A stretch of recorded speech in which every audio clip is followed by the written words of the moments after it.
everyone, welcome to Sneha History Classes. I hope you all are doing well.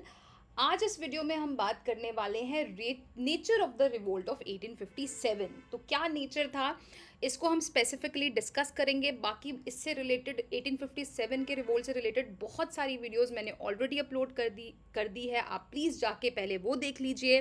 बाकी बहुत ही important topic है history students के लिए, specially modern Indian history में एक बहुत ही इम्पॉर्टेंट इवेंट था। तो बहुत कुछ है जानने को, चलिए शुरू करते हैं। तो खैर, हमने कॉजेज़ डिस्कस कर लिए हैं, हमने स्प्रेड डिस्कस कर लिया था, हमने इसके अलावा ये भी डिस्कस किया था कि कौन कौन से कॉजेज़ थे जिसकी वजह से ये रिवोल्ट फेल हो जाता है। अभी हम बात करेंगे नेचर ऑफ द रिवोल्ट, ठीक है। तो ये जो 1857 का रिवोल्ट है, ये इंडियन हिस्ट्री में बहुत ही इंपॉर्टेंट रोल प्ले करता है।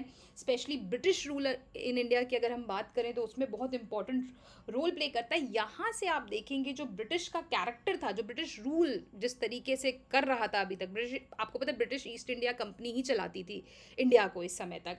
अब यहाँ से वो बिल्कुल अलग हो जाता है। इस रिवोल्ट के बाद आप देखेंगे अब ये जो कंट्रोल है वो किसके पास आ जाता है, ब्रिटिश क्राउन के पास। तो इसी वजह से ये रिवोल्ट बहुत ही इंपॉर्टेंट है, ठीक है। और जो वी.डी. सावरकर है, उन्होंने अपनी किताब लिखी है जिसका नाम है first war of India, Indian independence, ठीक है। तो ये जो बुक इन्होंने पब्लिश करी थी लंदन में 1909 में, तो इसमें काफ़ी ज़्यादा डिस्कस किया गया है नेचर और कैरेक्टर ऑफ द रिवोल्ट। और इसमें आप बेसिकली देखेंगे अलग अलग जो नेशनलिस्ट हैं, हिस्टोरियंस हैं, ठीक है, उनके अलग अलग पॉइंट ऑफ व्यूज़ हैं। तो उनके बीच में आपको काफ़ी डिबेट देखने को मिलेगा। तो मेनली आप देखोगे इसमें तीन पॉइंट ऑफ व्यूज़ आपको मिलते हैं। पहला जो है सिपॉय म्यूटनी और रिबेलियन का, दूसरा है रेडिकल और रिलीजियस वॉर, तीसरा है war of independence national rising. एक छोटा सा व्यू ये भी आता है फ्यूडल कॉन्टेस्ट में। तो चलिए एक के बाद एक इसको थोड़ा सा डिटेल में देखते हैं। सो पहले हम बात करेंगे सिपॉय म्यूटनी और रिबेलियन। तो ये जो पहला व्यू है, ठीक है, तो पहले हम देखते हैं कौन कौन से हिस्टोरियंस हैं जो इसको सपोर्ट करते हैं। तो आप देखेंगे पी.ई. रॉबर्ट्स हो गए, इसके बाद sir John Lawrence, sir John सिले, मार्शमैन, डॉक्टर अलेक्जेंडर डफ। इसके अलावा कंटेम्प्रेरी इंडियंस की अगर हम बात करें, जैसे मुंशी जीवन लाल, मोइनुद्दीन, दुर्गादास बंदोपाध्याय, सर सैयद अहमद खान, ठीक है। तो ये कुछ हिस्टोरियंस हैं जो खैर ये कहते हैं कि जो ये रिवोल्ट था ये सिपॉय म्यूटनी था या फिर रिबेलियन था, ठीक है। तो अब इसके फेवर में आर्ग्यूमेंट्स हम देख लेते हैं क्या क्या है। ऐसा क्यों माना जाता है कि जो 1857 का विद्रोह था वो एक सिपॉय म्यूटनी था, मतलब कि कुछ सिपाहियों ने जो है विद्रोह करा था। तो उसके पीछे क्या है, इसमें ये कहते हैं क्योंकि आप देखोगे बहुत सारे जो सिपॉयज थे उन्होंने इसमें पार्टिसिपेट किया था, तो ये एक रीज़न है। और ये कहते हैं, और ज़्यादातर आप देखोगे ये सिर्फ सोल्जर्स तक ही जो है कन्फाइंड रहा था, और ज़्यादा लोग जो है इसके साथ नहीं जुड़े थे, तो ये भी ये कहते हैं। इसके बाद कहते हैं कि ये जो रिवोल्ट था ये सिर्फ रेस्ट्रिक्टेड था छोटे से एरिया में, जैसे नॉर्दर्न इंडिया की बात करें या थोड़े से कुछ और पार्ट्स ऑफ द कंट्रीज़, तो वहीं तक सीमित था। इसके बाद ये कहते हैं कि कुछ रूलर्स के अलावा, जैसे कि बहादुर शाह, रानी झांसी, नाना साहेब, आप देखेंगे और किसी रूलर ने इसमें बढ़ चढ़कर पार्टिसिपेशन नहीं किया। और इसके अलावा कुछ रूलर्स थे, जैसे पटियाला के रूलर थे, कपूरथला, भोपाल, ग्वालियर, हैदराबाद, इन्होंने रादर जो है आप देखोगे ब्रिटिशर्स को सपोर्ट किया इस रिवोल्ट को सप्रेस करने में। और सिक्स्थ जो पॉइंट ऑफ व्यू है वो ये कहता है कि ये जो रिवोल्ट था ये सिर्फ अर्बन एरियाज तक ही जो है कॉन्सेंट्रेटेड था। आप देखेंगे विलेज तक ये ज़्यादा नहीं पहुंचा है। और कॉमन पीपल और जो पेजेंट्स थे इन्होंने आप देखोगे मतलब इन्होंने बढ़ चढ़कर कोई पार्टिसिपेशन करी नहीं, ठीक है। तो ये इनके आर्ग्यूमेंट्स थे। तो इनकी वजह से वो कहते हैं कि जो ये रिवोल्ट था ये सिपॉय म्यूटनी या रिबेलियन था। खैर इसको क्रिटिसाइज भी किया जाता है। कैसे किया जाता है, देखिए, हम मानते हैं कि सिपाहियों ने इसमें बढ़ चढ़कर पार्टिसिपेशन किया, ठीक है, बट और इसकी शुरुआत भी आप देखेंगे जो सिपॉयज़ है वही करते हैं, बट इसका मतलब ये नहीं है कि ये सिर्फ उन्हीं लोगों तक कन्फाइंड था। ऑब्वियसली इसमें बहुत सारे और लोगों ने भी, आप देखेंगे different section of the society के लोगों ने इसमें पार्टिसिपेट किया। दूसरा व्यू क्या कहता है कि it was only a sepoy mutiny the British army would have suppressed and punished only the सिपाहीज। तो अगर ऐसा होता कि सिर्फ ये सिपाहियों का ही विद्रोह था तो इसको तो फिर जो अंग्रेज हैं उनको क्रश कर देते और उनको जो है सज़ा दी जाती। पर ऐसा क्यों है कि ऑर्डिनरी सिविलियंस को भी इसमें जो है घसीटा गया, उनको भी सज़ा मिली। ठीक है, तो ये भी सोचने के ऊपर है कि अगर आप ये कह रहे हैं कि ये सिर्फ सिपाहियों के द्वारा किया गया विद्रोह है तो फिर ये लोगों को क्यों पनिशमेंट मिल रही है। ठीक है, और कहते हैं कि अ, अगर आप अवध की बात करेंगे तो उसमें जो कॉमन मासेस हैं उन्होंने भी बढ़ चढ़ कर हिस्सा लिया था। और बिहार के भी डिस्ट्रिक्ट्स में आप देखेंगे कॉमन जो आम इंसान हैं उन्होंने इस रिवोल्ट में पार्टिसिपेट किया। और आप देखेंगे बहुत सारे सिविलियंस के ऊपर भी ट्रायल हुआ और उनको फिर पनिश भी किया गया, उनको गिल्टी मारा गया।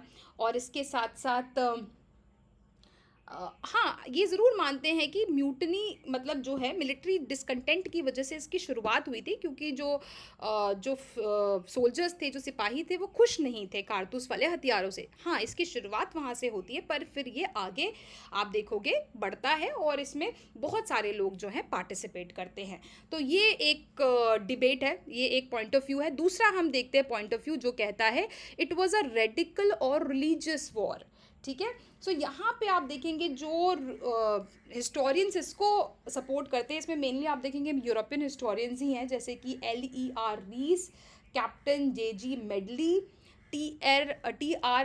हॉल्म्स और sir James Outram and W. Taylor. तो ये कहते हैं कि ये जो रिवोल्ट था ना, ये सिर्फ रिलीजियस मतलब रेडिकल था, ऑर्थोडॉक्स था और रिलीजियस फर्वर के साथ जुड़ा हुआ था। मतलब इसमें कहीं ना कहीं धार्मिक आप देखेंगे वो रीज़न जुड़ा हुआ था कि धर्म के नाम पे लोग युद्ध कर रहे थे। क्यों कर रहे थे? क्योंकि ये कहते हैं कि जो ये हिंदू मुस्लिम कॉन्स्पिरेसी थी, जिसमें ये हिंदू मुस्लिम मिलकर ये डिसाइड कर रहे थे, ये प्लान कर रहे थे कि किस तरीके से ब्रिटिश रूल को जो है हटाया जाए। तो ये यहाँ पे एक रिलीजियस फर्वर दे देते हैं इसको, और इसी खैर इसको ज़्यादा एक्सेप्ट किया नहीं जाता है क्योंकि ये सिर्फ एक एंगल है।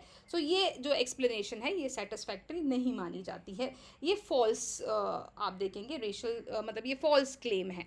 ठीक है, नेक्स्ट हम देखते हैं जो opinion that is war of independence और नेशनल राइजिंग। तो खैर वी.डी. सावरकर इस पॉइंट ऑफ व्यू को बहुत ज़्यादा सपोर्ट करते हैं और वो ऐसा कहते हैं कि इससे पहले जो अपराइजिंग हुई थी जैसे 26, 27 में, 31, 48, 54 में, वो सिर्फ रिहर्सल्स थी और ये एक बड़ा प्लान था जो मतलब एक बड़ा ड्रामा था जो 1857 में एग्जीक्यूट किया जाता है। और इसमें आप देखेंगे और भी हिस्टोरियंस हैं जो इसको सपोर्ट करते हैं, जैसे कि doctor S.N. Sen, doctor R.C. Majumdar, इसके बाद पंडित जवाहरलाल नेहरू भी इस चीज़ को अपनी डिस्कवरी ऑफ इंडिया में एक्सेप्ट करते हैं। इसके अलावा K.M. पानीकर। तो काफ़ी हिस्टोरियंस आप देखेंगे जो ये मानते हैं कि ये जो रिवोल्ट था it was the first war of independence. ठीक है, तो इसमें क्या आर्ग्यूमेंट्स हैं इनके इसको सपोर्ट करने के लिए? तो इसमें ये कहते हैं कि हाँ, इसमें कोई गलत दो राय नहीं है कि ये मतलब डेफिनेटली ये शुरुआत तो सिपाहियों द्वारा ही होता है, बट फिर धीरे धीरे आप देखेंगे इसमें काफ़ी लोग जुड़ते हैं। ये लोग कहते हैं कि millions of Indian they participated in the revolt and आप देखेंगे इसमें सिपाहियों के साथ साथ पेजेंट्स भी थे। ठीक है, जिन्होंने पार्टिसिपेट किया, क्योंकि ये जो सिपाही है ये कौन है, ये सिपाहीज कौन है, ये पेजेंट फैमिलीज से ही आ रहे हैं, ये गाँवों से ही आ रहे हैं। तो और ये पेजेंट्स जो हैं गाँव से आ रहे हैं तो इनका क्लोज टाइज है उनके साथ। तो ऐसा नहीं है कि सिर्फ सिपाही ही लड़ रहे हैं, उनका परिवार, वो गाँव, वो लोग, वो सारे इसमें पार्टिसिपेट कर रहे हैं। नेक्स्ट ये कहते हैं कि जो ये कहते हैं कि ये स्ट्रगल कहाँ कहाँ तक फैला। तो जैसे कि अवध तक फैला, रोहिलखंड, बुंदेलखंड, दोआब, सेंट्रल इंडिया और बहुत बड़ा जो पार्ट था बिहार, बंगाल का, यहाँ ईस्ट पंजाब का, तो यहाँ तक आप देखेंगे। और इसके अलावा quite large number of chieftains of Rajasthan, Maharashtra, इन्होंने भी इस जो रिवोल्ट में पार्टिसिपेट किया। और इसके अलावा मतलब तो जिससे कि पता लगता है, आप जो ये कह रहे हैं कि बहुत ही छोटे सेक्शन ने पार्टिसिपेट किया, ऐसा नहीं है। आप देखेंगे बहुत बड़े एरिया में बहुत सारे लोगों ने इसको सपोर्ट किया और इससे पता लगता है कि ये जो मूवमेंट था it was not confined to one particular religion और सिटी और प्रोविंस। इससे पता लगता है कि ये वाइड स्प्रेड था और इसमें हर तरीके के लोग जो हैं वो इन्वॉल्व थे। नेक्स्ट ये कहते हैं the religious harmony and unity among the Hindus and Muslims was very much evident during the movement। आप देखेंगे इसमें हिंदू मुसलमानों ने दोनों ने मिलकर जो है मतलब साथ दिया एक दूसरे का, और एक साथ मिल के जो है वो अंग्रेज़ों के ख़िलाफ़ इसमें लड़े हैं, और उन्होंने अपने रिलीजियस डिफरेंसेस भुला दिए, और नेशनल सेंटिमेंट्स आपको बिल्कुल देखने को मिलता है, जो कि अभी पहले बताया गया था कि क्या कारण थे फेल होने के। तो कहीं ना कहीं हम ये भी डिस्कस कर रहे थे कि नेशनल, क्योंकि यूनिटी नहीं थी, बट यहाँ पे ये इस चीज़ को खारिज करते हैं और वो कहते हैं बिल्कुल नेशनल सेंटिमेंट इन्वॉल्व था। और जो मुग़ल एम्पर थे बहादुर शाह, उनको मतलब उन्होंने मतलब थोड़ी संवेदना दिखाई हिंदूज़ की तरफ भी, और उन्होंने क्या क्या काउ स्लॉटर को बंद करवा दिया था पूरे अंटायर रीजन में, ठीक है। और जो राजास थे राजपुतानास के, वो प्लीड करते हैं और अपने फोर्सेस को, मतलब बेसिकली सब लोग इसमें इन्वॉल्व होते हैं और सब बोलते हैं कि अपने लोगों को प्रोत्साहित करते हैं इसमें ज़्यादा से ज़्यादा पार्टिसिपेट करने के लिए। इसके अलावा एक और पॉइंट ऑफ व्यू ये है कि जो रिवोल्ट था, it was the outcome of a wide spread public reaction against British domination, क्योंकि जो लोग थे, जो आम जनता थी, वो बिल्कुल नाखुश थी ब्रिटिश रूल से। तो इसी वजह से वो लोग जो है बिल्कुल इसमें उन्होंने पार्टिसिपेट किया। ऐसा कहते हैं सीक्रेट एम्बलम्स जो है भेजे गए in the shape of chapatis और रेड लोटसेस, ठीक है। ये मतलब बेसिकली ये मैसेज जो है और लोगों तक जो है फ्रीडम का मैसेज पास ऑन किया गया नॉर्दर्न प्रोविंस में। इसके अलावा जो साधुज होते थे, फ़कीर्स होते थे, वो अलग अलग गाँवों में जाते थे और वो जो है जो फ्रीडम के रिलेटेड या एंटी कलोनियल फोर्स के रिलेटेड जो स्पीचेस थी वो वहाँ पे दिया करते थे। इसके अलावा जो सिविलियंस थे, चाहे वो कोई भी सेक्शन हो सोसाइटी का, वो भी खड़े हुए, ठीक है, ब्रिटिश फोर्स के खिलाफ। उन्होंने हथियार उठाए, जैसे कि एक्सिस, स्पेयर्स, एरोज, लाठीज, जो भी उनके हाथ में लगा वो उठाए, और उन्होंने ब्रिटिशर्स को ये सोच लिया था कि इंडिया से बाहर निकालना है। और इसमें आप देखेंगे जो अवध में there was united action between taluqdars and peasants and more than 1 lakh people were fighting, ठीक है। तो आप अगर ये कह रहे हैं कि ये कुछ मुट्ठी भर सिपाहियों का रिवोल्ट था, ऐसा नहीं है। आप देखिए अवध में ही आप देखेंगे 1 लाख से ऊपर लोग इसमें पार्टिसिपेट कर रहे थे। इसके बाद आप देखेंगे जो वुमेन फोक थी, जो औरतें थी, उन्होंने भी इसमें पार्टिसिपेट किया। वो जो मेन के अटायर में आती थी, ठीक है, लड़कों के कपड़े पहन के आती थी और फिर वो वहाँ पे लड़ती थी। और इस तरीके के स्लोगन्स भी उस समय पे फेमस हुए थे, जैसे कि फिरंगी भगाओ, कि अंग्रेज़ों को देश से भगाओ। तो ये स्लोगन फिरंगी भगाओ जैसे स्लोगन भी फेमस हुए, जो कि लोगों को इंस्पायर कर रहे थे, मोटिवेट कर रहे थे इंडियन मासेस को। तो आप इससे मतलब पूरी ये नहीं कह सकते कि आप ये कुछ लोगों का रिवोल्ट है, इनमें हर तरीके के लोग जो है, जो ब्रिटिश मिस गवर्नेंस हो रही थी इंडिया में, उसके खिलाफ लोग आवाज़ उठा रहे थे। खैर, इसको काफ़ी क्रिटिसाइज़ किया भी जाता है, ठीक है। तो जैसे कि आप देखेंगे कि अगर मतलब कि सिर्फ आप अगर कह रहे हो कि सिपाही हैं, तो मतलब आपको ऐसे भी रीजन मिलेंगे जैसे कि पंजाब था या और एरियाज़ थे जिन्होंने इसमें पार्टिसिपेट नहीं किया।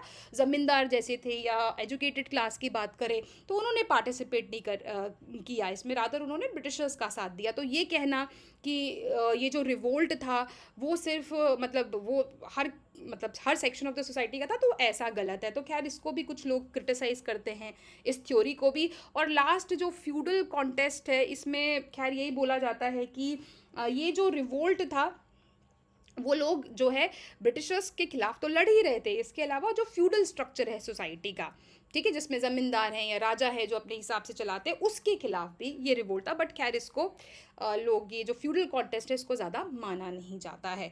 सो खैर, ये था nature and character of the revolt, ठीक है। तो ये डिफरेंट डिबेट्स हैं।